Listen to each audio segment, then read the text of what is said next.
어떤 내용도 이야기해 주실까요, 그러면? 네, 일단은 투구 트래킹 데이터에서 많이 사용하는 지표들을 좀 설명을 드리고자 합니다. 네. 일단은 구속, 투수의 구속이라고 하면은요, 정확한 정의가 공이 투수의 손을 떠났을 때 속도입니다. 초속이라고 하죠. 네. 초반 속도. 반대로 이제 포수 미트 근처에 왔을 때 속도를 보통 종속이라고 하죠. 최근에 유행하는 회전수. 공이 투수의 손을 딱 떠나는 순간에 이제 회전수인데 기준이 1분당 회전수입니다. 회전수가 좀 빠른 패스트볼은 1분당 회전수가 한 2600rpm까지도 올라가는 경우가 있고요. 2600. 회전수보다는 이제 저희 데이터를 분석하는 입장에서는 가장 중요하게 보는 지표가 회전축이라는 지표입니다. 아, 회전수보다요? 네, 마찬가지로 공이 투수의 손을 딱 떠나는 순간에 공이 도는 방향입니다. 공이 어떻게 움직이느냐의 이야기인데요. 몇 시 방향으로 회전하고 있는지로 설명을 합니다. 네, 예를 들면 패스트볼 같은 경우에는 이 긁어서 던지기 때문에 백스핀이 걸리게 됩니다. 공이 이 방향으로 돌죠. 그러다 보니까 보는 입장에서는 12시에서 6시로 떨어집니다. 커브 같은 경우에는 던질 때 이런 식으로 던지기 때문에 반대로 탑스핀이 돌게 됩니다. 투수 입장에서 보면 던지고 나서 공이 아래에서 위로 회전을 하겠죠. 그러네요. 네. 오, 이거 재밌다. 네, 축이 6시 방향이다. 그 다음에 이제 슬라이더 같은 구종은 오른손 투수 같은 경우에는 공을 보통 한 2시 방향으로 이렇게 던지기 때문에 공이 사선으로. 네, 사선으로 돌게 됩니다. 네. 슬라이더 같은 경우에는 보통 이제 회전축이 한 2시에서 3시 정도. 반대로 이제 투심 같이 이제 좀 역회전이 도는 공은 축이 12시 기준으로 조금 이제 오른손 투수 기준 조금 11시나 10시 정도로 기울어져 있기 때문에 공이 가다가 이제 역회전을 하게 되는 이 회전축에 따라서 공의 움직임이 거의 결정이 되기 때문에 네, 그리고 투수들은 이 회전축에 굉장히 민감합니다. 던지는 입장에서는 최대한 일정하게 던지려고 하지만 아무래도 이게 사람이 하는 거다 보니까 조금 흔들릴 수도 있고요. 반대로 예를 들면 이제 어떤 투수가 구종을 장착했다라는 기사도 좀 나오죠. 그럴 때는 회전축을 조금 더 기울여보자 뭐 이런 식으로 해서 던져보니까 오히려 전에 던졌던 회전축보다 더 투구 내용이 괜찮은 경우가 있기 때문에 뭐 이럴 때도 활용이 됩니다. 다른 어떤 지표로는 이 투수가 공을 던지는 시점에서 나오는 지표들이 있습니다. 그 시점을 릴리스 포인트라고 하죠. 공을 놓는 시점. 놓는 시점. 네, 릴리스 포인트가 얼마나 높느냐. 릴리스 포인트 위에서 꽂는 선수들은 상하 움직임이 심합니다. 반대로 이제 사이드 투수들 같은 경우에는 좌우로 굉장히 움직임이 심하죠. 그 다음에 익스텐션이라고 해서 투수가 공을 놓는 지점인데 투구판으로부터 얼마나 앞에서 던지느냐. 익스텐션을 최대한 앞에서 던지는 투수들 같은 경우에는 타자 입장에서는 들어올 때 공이 빨라지잖아요. 훨씬 빨라지죠. 네, 훨씬 빨라지게 느껴지는 실제로도. 그리고 공을 보는 시간도 짧아지는 거죠, 그만큼. 네, 그러다 보니까 투수들의 재고가 괜찮은지 괜찮지 않은지는 릴리스 포인트가 얼마나 안정적으로 형성되어 있냐. 평소보다 퍼져 있으면 좀 재고가 들쭉날쭉할 가능성이 있거든요. 공이 어느 위치로 가느냐, 이제 로케이션이라고 표현을 해요. 로케이션. 타자 입장에서 유리벽이 있다고 할 때 이 벽을 통과하는 시점에서의 공의 위치가 로케이션이라고 생각을 하시면 되고요.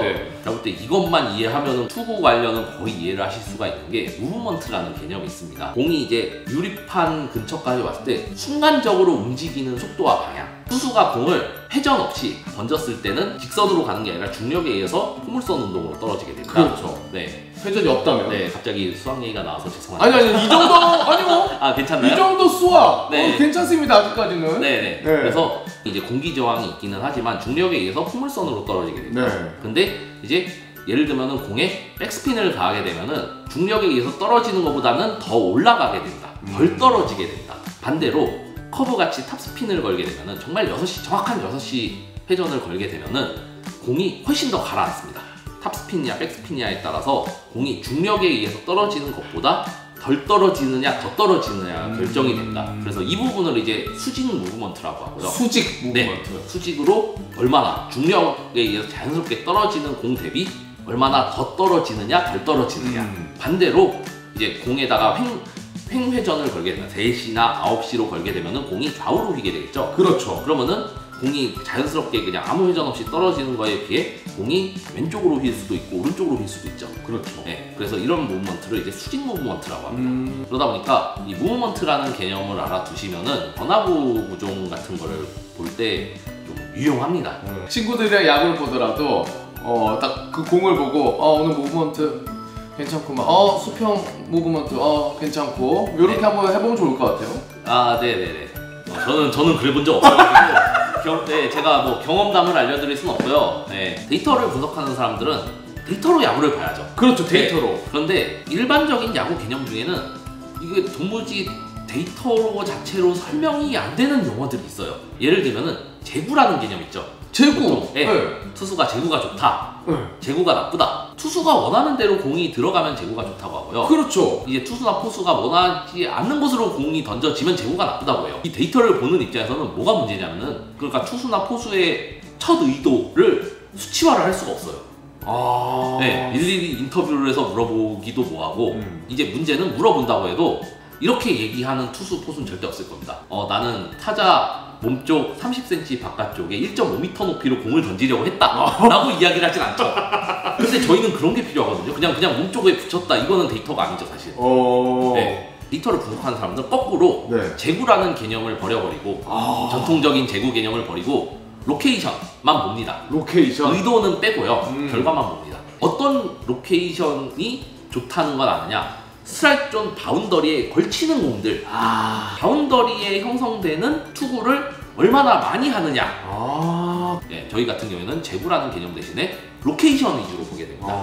네, 저희는 이제 데이터 분석은 결국엔 또 원인을 찾아내야 되잖아요. 네. 근데 로케이션은 결과값이에요. 도대체 원인은 어디서 나오느냐? 그 로케이션 좋은 원인. 네, 투수가 공을 던지는 시점의 포인트의 안정성이거든요. 포인트. 네, 그래서 릴리스 포인트가 얼마나 집중적으로 형성되어 있느냐. 저희는 제구라는 개념 대신에 로케이션이나 릴리스 포인트 이야기를 하게 됩니다. 네, 이거 신기하다. 네, 뭐 이 투수는 구위가 좋아서 타자들이 치기 어렵다. 정말 많이 맺는 멘트거든요. 맞아요. 네, 보통 이제 일반적으로 생각하는 구위다 그러면은 보통 이제 헛스윙이 나오거나 파울이 계속 나거나 쳤는데 그냥 뭐 정타가 안 나와서 그냥 힘없는 타구가 나올 때 보통 이제 그렇게 구위가 좋다. 그렇죠. 이런 얘기를 하거든요. 데이터를 분석하는 입장에서는 이게 참 불명확하죠. 어떻게 보면은 구위라는 개념 대신에 결국에는 가장 많이 쓰는 개념은 무브먼트라는 개념을 쓰게 됩니다. 무브먼트. 네, 구위가 좋다는 것은 보통 타자가 생각하는 것보다 공이 더 이상하게 움직이면 되거든요. 그 다음에 이제 변화구 부분이거든요. 구조. 이거는 이제 철저하게 던지는 사람 시각이거든요. 저희 입장에서는 솔직히 던지는 어떤 손 모양이 중요하지는 않습니다. 저희는 뭐가 더 중요하냐면은 회전축 부분. 공을 어떤 회전축으로 던지느냐. 회전축과 무브먼트를 보통 이제 묶어서 비슷한 구종이다. 네, 라고 보게 됩니다. 구종을 구분을 할 때 공이 어디로 움직이느냐. 두 번째는 근데 그 공의 속도가 어느 정도냐. 속도. 네, 구속에 대한 얘기는 그렇게 보시면 돼요. 슬라이더와 커터의 차이 정도라고 보시면 돼요. 그러니까 슬라이더나 커터나 둘 다 보통 이제 횡무브먼트를 많이 가져가는 구종이긴 한데요. 커터는 거의 심하면은 패스트볼 구속으로 갑니다. 그러니까 가면서 살짝 휘어지고요. 네. 슬라이더는 구속은 느린데 더 많이 휘어지고요. 그러다 보니까 보통 이제 구속과 무브먼트 두 가지를 가지고 구종을 다 분류를 할 수 있어요. 아무래도 이제 저희가 보는 거는 볼 트래킹이기 때문에 이제 일반적으로 생각하는 뭐 제구, 구위, 어떤 구종 이런 얘기보다 저희는 어떤 릴리스 포인트, 로케이션, 무브먼트, 회전축, 구속 이런 얘기를 하게 되는 거예요. 야. 용어가 아예 달라지는 거예요. 그러니까요. 네. 확실히 다르네요. 보시는 시각 자체가, 네. 보시는 내용들과 네. 신기합니다. 네. 네, 그래서 뭐 투수는 뭐 이런 식으로 많이 보게 되고요. 네. 이어서 또 말씀해주신 건 또 어떤 게 있을까요? 네, 이어서 이야기를 드리고 이제 타격 쪽인데요. 타격도 가야죠. 타격도 네. 설명을 드려야죠. 네.